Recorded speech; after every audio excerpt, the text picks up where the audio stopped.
Jonny, can I start by asking you about what your inspiration was behind this piece? What's the kind of nugget or image that you've taken and run with?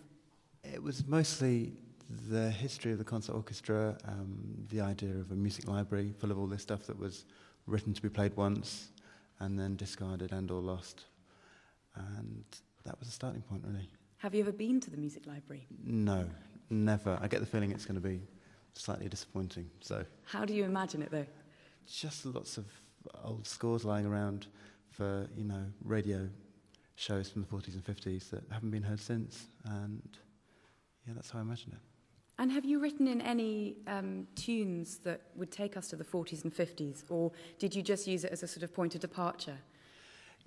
Yeah, I just thought a lot about the texture of the music and how it would sound, because it was pretty much the last period when music was being written on paper and getting destroyed over time. And where did the title Doghouse come from? It's mostly just from a pattern on the... It's a long story. It's a lot of the music is quite symmetrical, and I was once told when I was a kid that the way to remember where D was on a piano is it's a dog living in a house, and and everything seems to be kind of falling around there.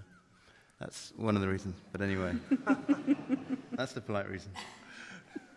Robert, you've been really closely involved. Tell us about your part in this process. Well, I sort of just liaised between Jonny and the orchestra, and answered questions where I could about how best to write for orchestra, make suggestions about what to do, and then together we put together this program with suggestions, about what was in the concert orchestra repertoire, what represented, what they do, which is sort of evidenced by this program, which is a bit of everything. The other really striking thing about this piece, there are 3 stands here, and we'll hear 3 soloists, violin, viola, cello. Jonny, how did you conceive of these soloists? Is it a concerto for you, for 3 soloists, or are they very much part of the orchestra? There's partly 3 of them because I didn't have the nerve to write for a solo instrument, a real concerto. And also I was just interested in, taking members of the orchestra itself and treating them as soloists, because they all play so well. We did a recording for this film with this orchestra last week, and the horn player took a solo, and that was amazing too. And you realise that they're all soloists, really. And there are 5 movements, although the whole thing runs as one, and they also have wonderful titles. I don't know whether you're going to want to talk about them or whether there are hidden messages behind the titles, but they're really wonderful. San Antonio Slide, 1/8 Figures, Quarter-Tone Bloom, Sokolov. Right. Mostly from where they were written and to remind me of how they sounded. Pretty much just working titles.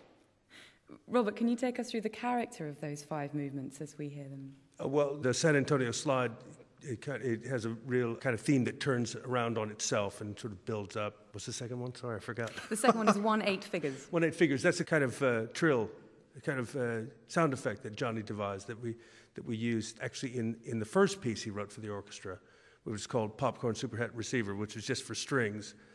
The quarter-tone bloom has a lot of quarter-tones in it, as you might expect. Sokolov is a hugely virtuosic for the soloists, hugely. And then San Antonio Slide, the finale bit, sort of borrows a kind of similar character from the first movement.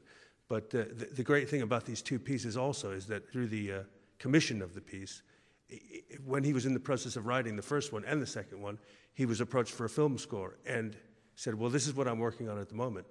So the first one became the score for There Will Be Blood, and then this one is for a new film about to come out called Norwegian Wood. I'm not giving anything away there. No, I think that's the plan, yeah. Well, we look forward to hearing it in the cinema and now the world premiere. So I'll let you both get back to your places. Thank you very much indeed. You.